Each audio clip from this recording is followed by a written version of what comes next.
গত 25 বছর ধরে নানান মানুষের ট্রাক্টর চালাই। তা আমার মনে হলো যে আমিও নিজে একটা মালিক হই। তারপর মেটালের টাফের ট্রাক্টর 7250 একটা নিলাম 2022 সালে। আমার টাফের ট্রাক্টর সব দিক দিয়ে অন্তপক্ষে তেল খরচাটা খুবই কম। কেরিং বলেন, চাষ বলেন, সব কিছুই একবারে পারফেক্ট।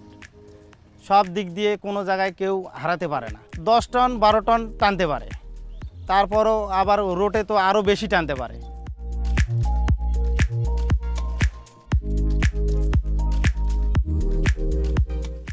চাষও তো কেউ হারাতে পারে না।